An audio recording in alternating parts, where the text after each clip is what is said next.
আমের সিজন তো চলে আসলো, তাই আমি আপনাদের জন্য নিয়ে আসলাম আম দিয়ে একটি কেক রেসিপি।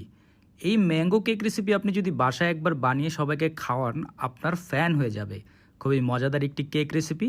তো দেরি না করে চলুন আপনাদেরকে এই রেসিপিটি শিখিয়ে দিচ্ছি। প্রথমেই আমাদের লাগবে একটি মিডিয়াম সাইজের পাকা আম। আমটিকে আমরা ভালোভাবে ছুলে চামড়া আলাদা করে নিব। আপনারা কে কোথা থেকে আমার এই ভিডিওটি দেখছেন অবশ্যই কমেন্ট করে জানাবেন। আমি আপনাদের সবার কমেন্টের উত্তর দিব, কারণ আপনাদের কমেন্ট পড়তে আমার অনেক ভালো লাগে। আর এও জানাতে পারেন আম দিয়ে আপনারা আরও কী রেসিপি দেখতে চান। তো আমগুলোকে আমি সুন্দর করে কেটে নিচ্ছি। এইভাবে যদি আমগুলোকে আপনি কেটে নেন তাহলে আমের কোনো অংশই নষ্ট হবে না।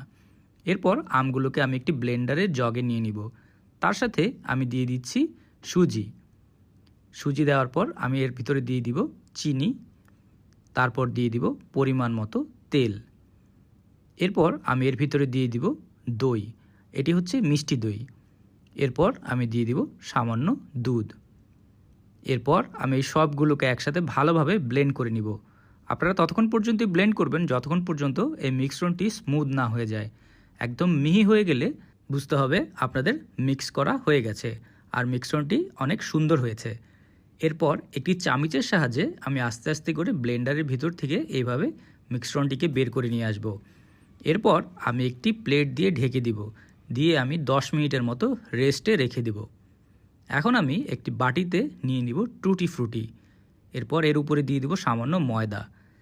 এরপর এগুলোকে একসাথে ভালোভাবে আমি মিক্স করে নিব। আমার 10 মিনিট রেস্ট করা হয়ে গেছে। এখন আমি এর উপরে দিয়ে দিব বেকিং পাউডার, তারপর দিয়ে দিব দুধ। এরপর এগুলোকে একসাথে খুব ভালোভাবে মিক্স করে নিব। একটু যত্ন নিয়ে আস্তে আস্তে করতে হবে, তাহলে মিশ্রণটি অনেক সুন্দর হবে। দেখতেই পাচ্ছেন মিশ্রণটি একদম স্মুথ আর অনেক সুন্দর হয়েছে। এর উপর আমি দিয়ে দিব আমাদের কুচি করে কাটা নাটস, টুটি ফ্রুটি, সামান্য ম্যাঙ্গো ফ্লেভার। এরপর এগুলোকে আমি ভালোভাবে মিক্স করে নিব। আপনারা চাইলে ম্যাঙ্গো ফ্লেভার না দিলেও হবে, বাট ম্যাঙ্গো ফ্লেভারটি দিলে এর ফ্লেভারটা অনেক ভালো আসবে। মিশ্রণটি তৈরি হয়ে গেছে। এখন আমি একটি কেকের মোল্ডে একে ঢেলে দিব। আমার এই কেকের মোল্ডটি হচ্ছে 7 ইঞ্চি। কেকের মোল্ডে ভালোভাবে মিশ্রণটি দিয়ে দিতে হবে। এরপর হাতের সাহায্যে আস্তে আস্তে করে ট্যাপ করে নিতে হবে। হয়ে গেলে আমরা এর উপরে দিয়ে দিব কুচি করে কাটা নাটস, তারপর সামান্য টুটি ফুটি।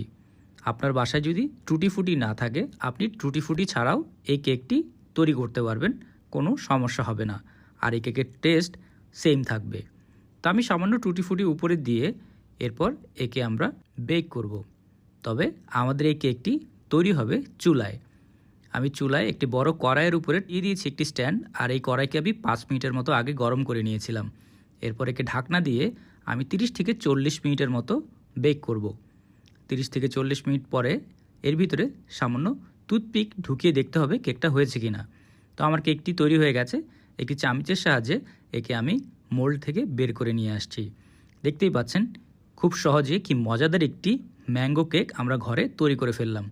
এই ম্যাঙ্গো সিজনে অবশ্যই আপনারা এই আমের কেকটি তৈরি করে খাবেন। এরকম মজার মজার রেসিপি পাওয়ার জন্য টোস্টেড বাংলা পেজকে অবশ্যই ফলো করবেন। আর ভিডিওটি যদি আপনাদের ভালো লেগে থাকে একটি লাইক অ্যান্ড শেয়ার করতে ভুলবেন না। সবাই ভালো থাকবেন, সুস্থ থাকবেন, আর মজাদার খাবার ঘরে তৈরি করে খাবেন।